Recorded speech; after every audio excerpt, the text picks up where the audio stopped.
Good morning. This is my daughter, Meryl.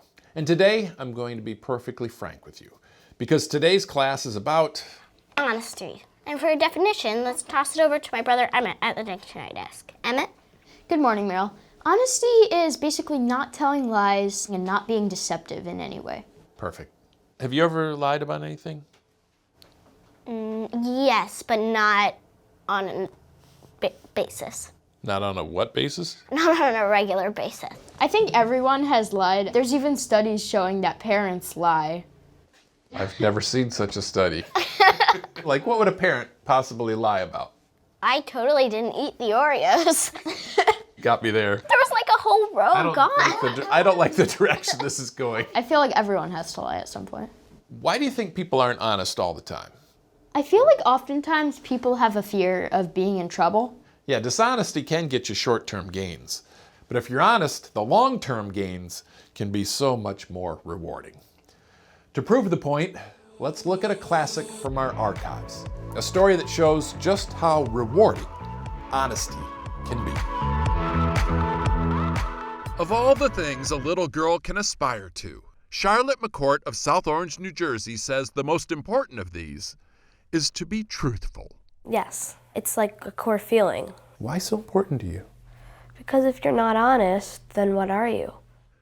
Charlotte says the first 8 words of the Girl Scout law are, "I will do my best to be honest." So when it came time to peddle her Girl Scout cookies, she decided to tell her customers the whole truth. In this letter to one customer that went viral on the internet, she wrote, "The Girl Scout organization can sometimes use false advertisement." She then graded the cookies. She gave the Do-Si-Do a 5 for its unoriginal bland flavor, while saving most of her venom for the dreaded Toffee-tastic. She gave it a 1 for being a bleak, flavorless, gluten-free wasteland. "It's as flavorless as dirt," she wrote. My sister and I threw out the box. We tried everything. We tried dunking it in tea. We tried dunking it in hot chocolate. It is just gross. Would you like to buy some Girl Scout cookies? As you might expect, brutal honesty like that can have a dramatic impact on sales. Charlotte was hoping to sell 300 boxes, Is that all? but she got nowhere near that. Nowhere near.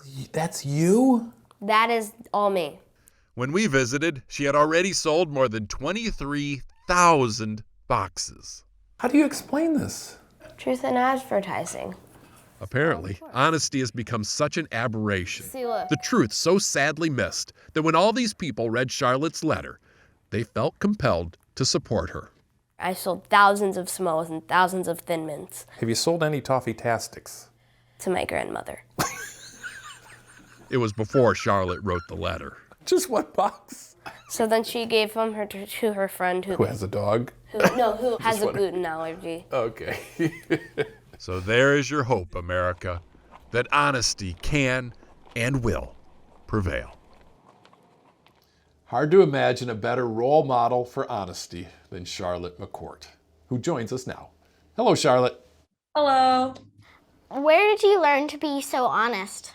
From my parents. My parents were very honest to me growing up, and that kind of taught me how to live my life and how to live my life honestly. Do you think honesty is always the best policy, or are there exceptions? Like when my wife asks me if she looks good in a dress. Honesty doesn't have to be your raw opinion. You can present honesty in a kind way, and honesty and kindness don't have to conflict. So I think instead of being honest all the time, just live your life with an air of honesty. So, what do you want to be when you grow up? I really want to work in politics. I would love to be like a chief of staff for a senator. So you're giving up on the honesty thing? You can do both. You can do both. You know that's not a field known for its honesty. I think that's why it's so important to bring honesty into it. Well, I think you've got our vote, right? Mm-hmm. Thanks for being with us. Thank you. So that wraps up another successful class. And to celebrate, I'd like to reward you both with a heaping helping of Toffee-tastics. Really? Really. They're horrible? No. Does anybody have water? We'll see you next time. And don't forget to stay kind.